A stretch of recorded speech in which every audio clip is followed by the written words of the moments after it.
The Tea War, Imperialism, Opium, and the Fall of a Dynasty.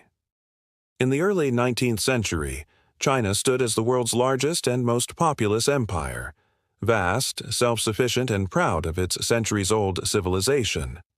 Under the Qing Dynasty, China viewed itself as the Middle Kingdom, culturally superior and materially abundant, needing little from the outside world.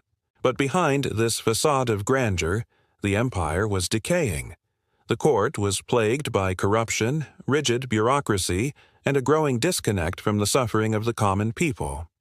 The ruling elite was inward-looking, resistant to reform, and increasingly incapable of responding to the changing dynamics of the world. Meanwhile, across the seas, the British Empire was at its imperial peak. Industrialization had turned Britain into the workshop of the world, but this machinery of empire needed fuel, and tea became one of its most prized commodities.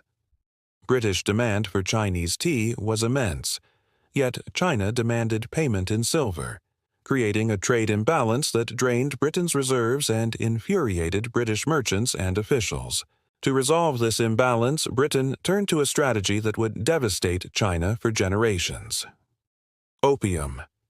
Grown in British-controlled India, opium was illegally smuggled into China by British traders, with tacit approval from the Crown and active support from the British East India Company.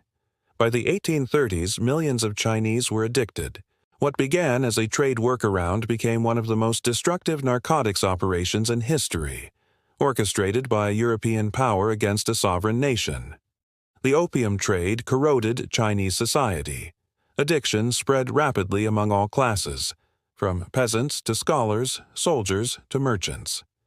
Productivity declined, families collapsed, and the social order was thrown into disarray.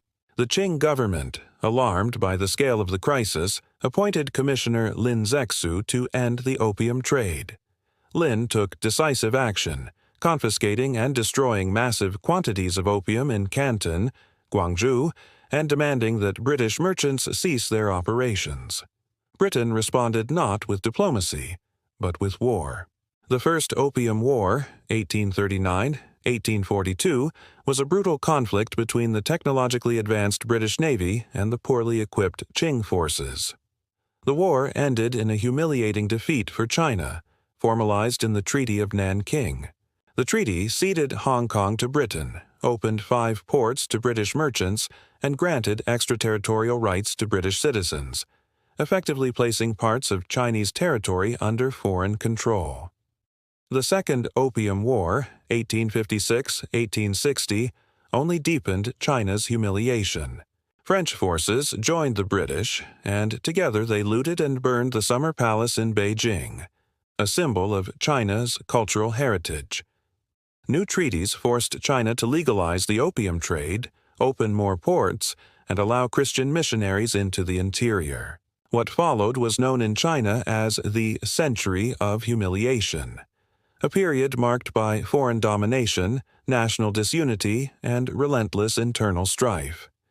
The political and social fragmentation caused by the Opium Wars left China weakened and vulnerable. The Qing Dynasty never fully recovered.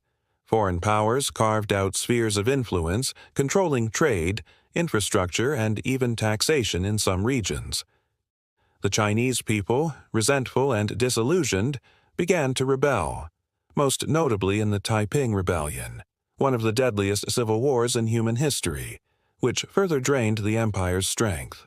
By the early 20th century, the once mighty Qing dynasty was a hollow shell, and in 1931, when Japan invaded Manchuria, China was in no position to resist.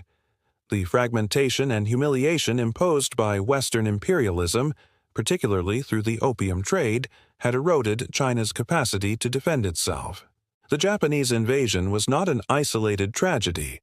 It was the consequence of a century of imperial exploitation, beginning with tea and fueled by narcotics. European imperialism, under the guise of trade and civilization, had used addiction as a weapon.